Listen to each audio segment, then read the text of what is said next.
Vous écoutez Europe 1, il est 9h30. Le journal des médias avec Thomas Joubert. Bonjour Thomas. Bonjour, à la une ce matin, les séries du studio Universal débarquent sur France Télé. La chanson des Enfoirés continue de diviser les artistes et Marine Le Pen répond positivement à l'invitation de Madonna.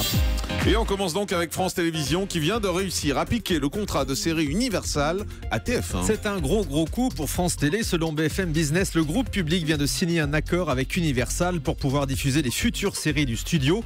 Parmi elles, Heart Matters, une nouvelle série médicale, Shade of Blue avec Jennifer Lopez ou encore Unveiled et Warrior, des séries très attendues aux États-Unis. Jusqu'à présent, c'est TF1 qui détenait ce contrat Universal qui a permis à la première chaîne de diffuser ces derniers temps New York Police Judiciaire, Parenthood ou Chicago Police Department.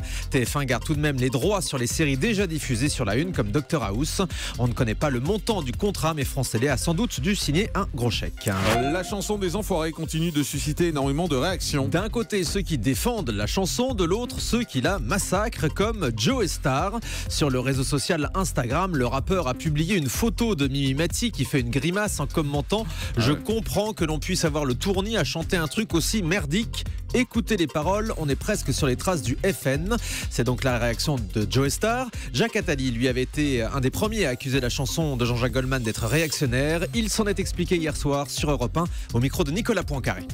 Pour la chanson elle-même, elle est d'un mauvais goût incroyable. Elle dit tout le contraire de ce que dit les Restos du Cœur. Il y a les jeunes à qui on prête des propos, mais indignes. Les jeunes ne parlent pas comme ça. Les jeunes ne disent pas tu nous proposes de garder ta vie, on veut pas notre vie, on veut ta caisse. Enfin, j'ai jamais entendu un jeune être aussi horrible et vulgaire que ça. Ils veulent pas la caisse des vieux. Et en plus, les vieux, c'est pas les vieux, c'est tous les gens qui ont un peu de notoriété, dont certains sont de grands artistes, dont d'autres dont j'ai jamais entendu le nom et qui sans doute disparaîtront dans les mois qui suivront, ou qui deviendront peut-être des grands artistes dans 20 ans. Mais c'est les nantis contre ceux qui ne le sont pas. C'est tout le contraire de ce que doit être l'image des Restos du Cœur. Et ce matin, c'est au tour de Jamel Debbouze de s'exprimer sur les Enfoirés. Le comédien a ardemment soutenu les Restos du Cœur. Pour sa part, il était l'invité de l'interview vérité de Thomas Soto ce matin sur Europe 1. Les Restos du Cœur, c'est extraordinaire. C'est formidable, les Restos du Cœur. On doit soutenir les Restos du Cœur corps et âme. Qu'est-ce qu'on vient faire chez les Restos du Cœur? Oh, les gens, ils donnent à manger à des gens qui ont faim et qui ont soif. Vous êtes fous, quoi. C'est les gens qui perdent du temps à parler mal des Restos du Cœur sont des inconscients. Voilà, Jamel Debbouze ce matin. Alors, cette polémique aura eu le mérite de faire connaître la chanson. Le single a grimpé de 99 places cette semaine dans le classement des ventes. Il atteint la 18e position. Et puis j'ajoute que la chanteuse Lam a présenté ses excuses après son coup de gueule dont je vous parlais hier matin. Elle avait déclaré « Je commence à en avoir ras les couilles que des gens critiquent Jean-Jacques Goldman ». On ne sait pas si ça faisait très haut ou pas. Effectivement.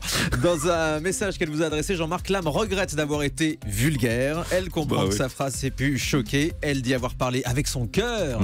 Pour défendre l'honneur d'un homme. Allez, c'est ça. Le syndicat SNJ-CGT fustige la direction de l'AFP après l'annonce de la fausse mort de Martin Bouygues. Dans un communiqué intitulé « À qui la faute ?», le syndicat accuse directement le patron de l'agence France Presse, Emmanuel Hogg. Le SNJ-CGT s'interroge. Qui désorganise la rédaction de l'agence par sa gestion lamentable depuis des années? Qui a éclaté la rédaction, compliquant les échanges entre les services? Qui a taillé dans les moyens humains et techniques de l'AFP? Le syndicat déplore donc la dégradation des conditions de travail au sein de l'agence qui a conduit à la grave erreur de samedi dernier. Et puis un nouveau numéro de Maison à vendre ce soir à 20h50 sur M6. Stéphane Plaza se rendra dans le Val d'Oise et en Seine-et-Marne ce soir pour aider des particuliers à vendre leurs biens. L'animateur qui a été rejoint par sa maman sur le tournage. Christiane Plaza a même donné un coup de main devant les caméras.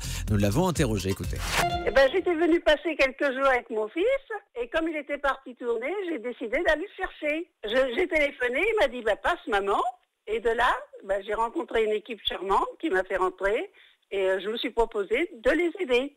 J'ai été surpris par le travail quand même parce qu'on a l'impression quand on voit ça à la télé, ça passe vite.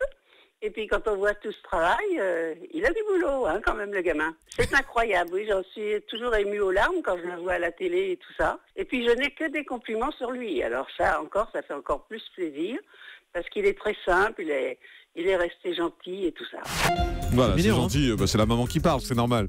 Et finalement, Marine Le Pen accepte de rencontrer Madonna. Lors de son passage au Grand Journal de Canal+, lundi soir, la chanteuse a proposé à Marine Le Pen de prendre un verre pour comprendre d'où lui viennent ses idées. Dans un premier temps, hier matin, RTL annonçait que Marine Le Pen refusait la proposition, mais la présidente du Front National a changé d'avis dans la journée. Hier soir, elle a déclaré sur Europe 1 qu'elle était finalement prête à prendre un verre avec Madonna. Je suis toujours prête à accueillir une discussion avec les gens de bonne foi, dit-elle. Après sa déprogrammation sur M6, l'émission Tout peut arriver va arriver sur W9. Oui, c'est la petite sœur d'M6 qui diffusera effectivement le dernier numéro de l'émission présenté par Jérôme Anthony et Guillaume Play. Le grand patron d'M6 avait annoncé ici même sa déprogrammation en raison des mauvaises audiences, mais le groupe a décidé de ne pas jeter le programme à la poubelle. On verra le dernier numéro le mardi 24 mars à 20h50 sur W9. Ah, c'est pratique parce que ça évite de le jeter, effectivement. On termine avec le chiffre du jour. C'est du recyclage. Ouais, c'est ça. Le chiffre du jour, une trentaine de radios et de télé vont de nouveau se mobiliser pour le SIDAction. La 21e édition aura lieu du 27 au 29 mars. Les dates viennent d'être annoncées. La marraine est toujours Lynn Renaud. Toutes les chaînes d'Europe 1 relayeront les appels aux dons au 110. L'année dernière, le SIDAction avait permis de récolter 5 millions d'euros en 3 jours.